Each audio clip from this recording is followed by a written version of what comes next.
Setiap pagi, sebelum matahari terbit, suara kecil terdengar dari jendela dunia.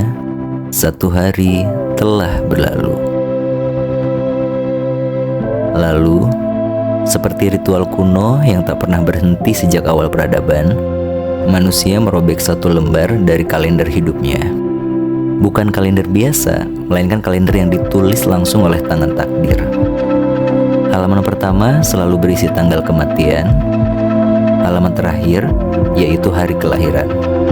Mereka menyebutnya kalender terbalik. Dan di dunia ini, tidak ada yang lebih jujur dari selembar kertas yang semakin menipis.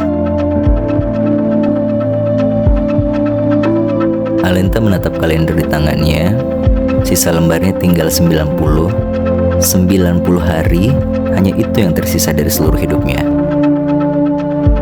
Ia menghela napas panjang sambil menyandarkan punggung ke kursi taman di halaman belakang sekolah. Sinar matahari sore menyentuh pipinya, sementara angin pelan membawa wangi bunga akasia dari dekat pagar. Lucu juga ya, ia bergumam. Ternyata hidupku gak sepanjang yang kukira. Bukan berarti ia takut. Rasa takut itu sudah lewat beberapa minggu lalu. Tepat saat angka di kalendernya berubah dari 3 digit menjadi 2 digit. Yang tersisa sekarang hanyalah pertanyaan, apa yang akan kulakukan dengan sisa waktuku? Alenta, suara seorang teman memanggil dari jauh. Ayo main futsal, jangan bengong mulu.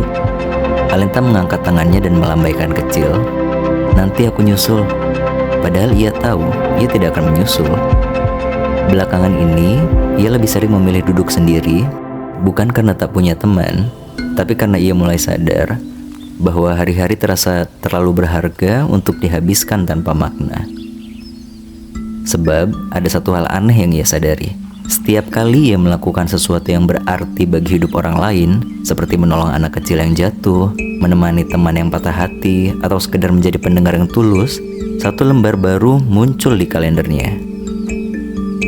Tidak banyak, kadang hanya 1, kadang 2, tapi cukup untuk membuatnya berpikir, mungkin umur tidak benar-benar bertambah dengan waktu, melainkan dengan makna yang kita tinggalkan. Hari itu, hujan turun deras saat sekolah bubar. Alenta memilih berteduh di aula yang sepi. Ada satu sosok lain di sana. Seorang gadis duduk di dekat jendela, menatap langit yang abu-abu tanpa ekspresi. Ia kenal gadis itu, Anna namanya. Anak yang jarang bicara, selalu duduk di bangku belakang, dan biasanya pulang sendirian. Alenta sempat mau berbalik, tapi entah kenapa, sesuatu seperti menahan kakinya. Akhirnya, ia berjalan mendekat, lalu duduk 2 kursi darinya. Hujannya deras ya, ucap Alenta mencoba membuka percakapan. Anna tidak menjawab, hanya memandangi titik-titik air di kaca. Setelah beberapa saat, ia berkata pelan, "Aku udah berhenti ngerobek kalenderku." Alenta menulis cepat. Maksudnya? Anna masih menatap keluar.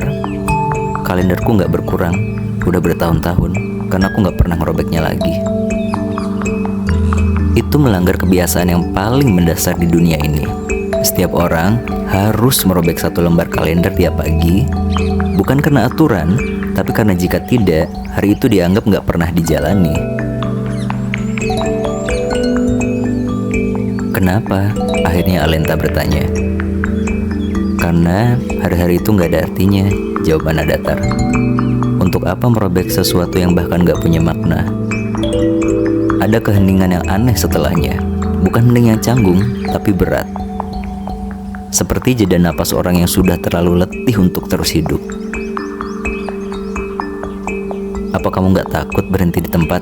Tanya Alenta hati-hati. Aku gak berjalan kemana-mana, jadi gak ada yang berhenti, sahut Anna pelan. Jawaban itu terus terngiang di kepala Alenta sampai hujan reda.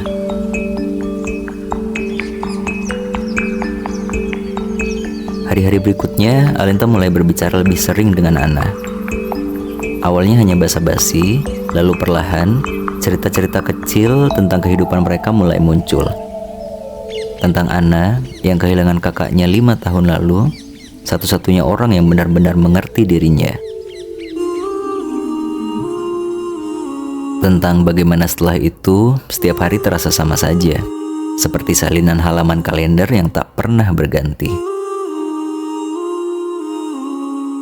Sejak dia pergi, semua yang kulakuin rasanya gak ada gunanya, kata Ana suatu sore di perpustakaan. Aku berhenti menunggu sesuatu. Lebih tepatnya, aku berhenti berjalan. Alenta mendengarkan tanpa menghakimi. Ia tidak memberi nasihat, tidak mencoba menyemangati dengan kata-kata manis. Ia hanya hadir di sana, dan entah bagaimana, justru itu yang membuat Ana terus mau bicara. Di saat yang sama, ia sendiri mulai melakukan hal-hal kecil. Membantu teman sekelas yang kesulitan belajar, mengulurkan payung untuk satpam tua yang kehujanan, menulis surat terima kasih pada ibunya yang selama ini jarang ia ajak bicara. Dan setiap kali ia melakukan itu, ada keajaiban kecil terjadi. Lembar kalendernya bertambah. Dari 90 menjadi 94, dari 94 menjadi 101, dari 101 menjadi 115. Itu tidak membuat ia bisa hidup selamanya, tapi cukup untuk membuatnya mengerti bahwa hidup bukan soal seberapa lama, melainkan seberapa dalam kita menjalaninya. Suatu hari, Alenta berkata kepada Ana, kalau hari-harimu terasa nggak ada artinya, mungkin bukan karena harinya kosong. Bisa jadi, cuma karena kita belum ngisi apa-apa di dalamnya. Ana menatapnya lama, dan kalau aku udah lupa caranya, Alenta tersenyum kecil. Ya udah, biarin aku nemenin kamu jalan sampai kamu nemuin caranya lagi. Dan untuk pertama kalinya, Ana tersenyum tipis. Bukan senyum yang besar, tapi senyum yang terasa seperti musim panas pertama setelah musim hujan yang panjang. Hari-hari berlalu seperti lembaran kalender yang terbang tertiup angin. Setiap pagi, Alenta bangun dan menatap angka yang semakin kecil di kalender hidupnya. 72, 63, 58. Setiap angka yang ia robek selalu diikuti dengan pertanyaan yang sama di dalam hati. Apakah aku sudah cukup hidup hari ini? Pertanyaan itu perlahan mendorongnya melakukan hal-hal kecil yang dulu tak pernah ia pedulikan. Menopang teman sekelas yang terjatuh, menggandeng anak kecil menyeberang jalan, mendengarkan keluh kesah seorang nenek tua di taman. Dan setiap kali ia melakukan sesuatu yang berarti, lagi-lagi satu lembar baru muncul di kalender hidupnya. Angkanya bertambah 1, seolah semesta berkata, kamu sedang di jalur yang benar, teruslah melangkah, ini hadiahmu. Awalnya, Alenta yakin kalau ia cukup terus berbuat baik, hidupnya akan otomatis memanjang. Tapi cepat atau lambat, ia sadar bahwa tidak semua kebaikan menghadirkan lembar baru. Ada saat ketika ia menolong orang hanya karena ingin melihat angka di kalendernya bertambah, hasilnya tak terjadi apa-apa. Namun ketika ia melakukan dengan hati yang benar-benar ikhlas, tanpa harapan, tanpa perhitungan, barulah keajaiban itu muncul. Itu membuatnya berpikir lebih dalam. Yang penting bukan seberapa banyak hari yang bisa ia kumpulkan, melainkan bagaimana ia memilih untuk mengisi setiap detiknya.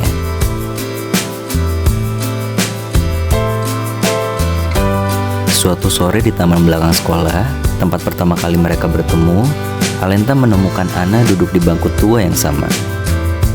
Rambut hitamnya terayun oleh angin, dan di tangannya tergenggam kalender yang sudah lusuh. Jumlah halamannya masih sama seperti saat pertama kali mereka bertemu. Masih belum kamu robek juga? Tanya Alenta, duduk di sebelahnya.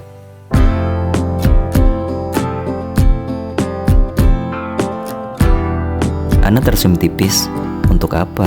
Aku udah berhenti berharap sejak lama. Kamu tahu, Alenta menatap langit jingga. Aku juga pernah mikir gitu. Rasanya waktu cuma ngejar kita ke ujung, kayak hitungan mundur yang menuju akhir. Ia menunjuk kalendernya yang kini tinggal 41 lembar. Tapi ternyata waktu gak sejahat itu. Dia cuma nunggu kita mau nerima dia. Ana diam cukup lama sebelum akhirnya bertanya, lalu apa gunanya semua ini kalau pada akhirnya kamu tetap akan sampai di halaman terakhir? Supaya ketika kita sampai di sana, Alenta menarik nafas pelan.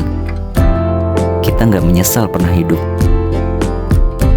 Ana hanya terdiam, Tapi di matanya ada sesuatu yang bergetar, seperti air mata yang hampir jatuh tapi ditahan. Musim berganti, kalender terus berkurang, 30, 17, 10, dan pada hari ketika angka itu menjadi 3, hujan turun deras membasahi kota. Anna meminta Alenta bertemu di taman sekolah, tempat yang selalu jadi persinggahan mereka berdua. Di tangannya ada selembar kalender yang baru saja ia sobek. Wajahnya tampak lebih hangat dari biasanya. "Aku udah mencobanya," katanya pelan, menatap ke arah hujan, bukan ke Alenta. "Kemarin aku nulis surat buat ayah sama ibu. Aku bilang aku pengen mulai lagi. Nggak tahu itu cukup atau enggak, tapi satu halaman akhirnya hilang." Alenta menatapnya, lalu tersenyum. "Itu berarti kamu hidup di hari itu." Mereka berdua tidak mengatakan apa-apa lagi, hanya duduk berdampingan di bawah atap taman, menatap hujan turun perlahan.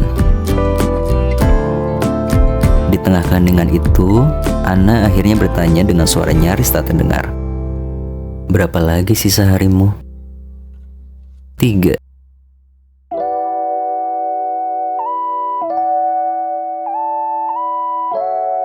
Sunyi, waktu seperti berhenti. "Lalu, apa yang akan kamu lakukan?" Alenta menatap hujan yang jatuh, menjadikan 3 hari itu hari terbaik dalam hidupku.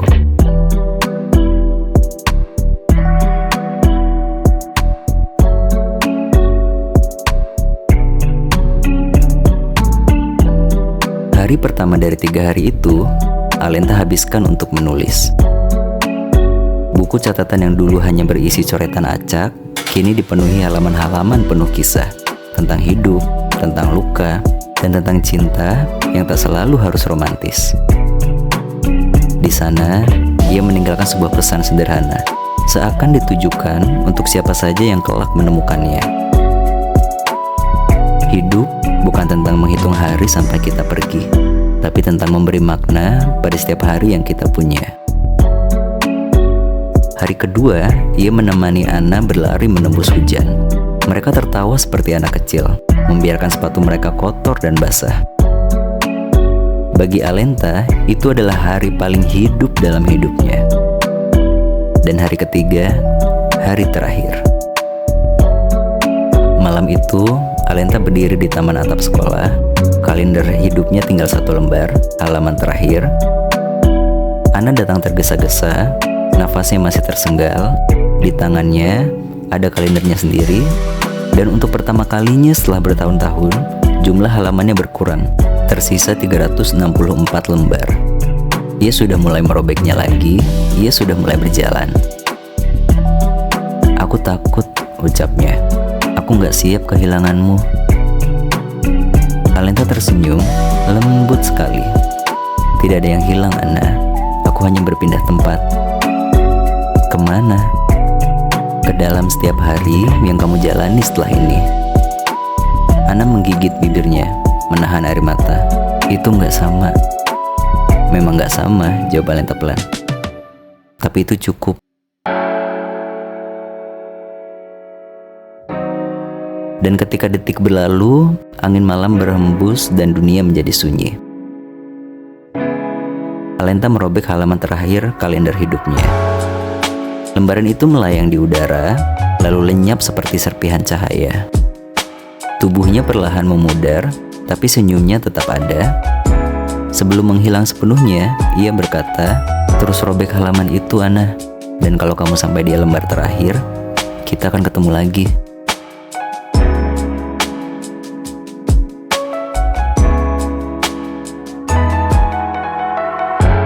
Bertahun-tahun kemudian, Anna berdiri di tempat yang sama. Tangannya gemetar memegang kalender yang kini hanya tersisa 1 lembar. Ia sudah menulis banyak cerita, menolong banyak orang, menjalani banyak hari. Semuanya bermula dari satu percakapan sederhana di tempat ini.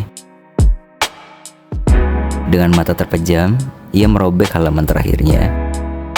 Lembaran itu melayang perlahan, seindah salju pertama yang jatuh ke bumi. Dan sebelum menghilang, Angin sore membawa suara yang sangat ia kenal, hangat dan akrab. Selamat datang kembali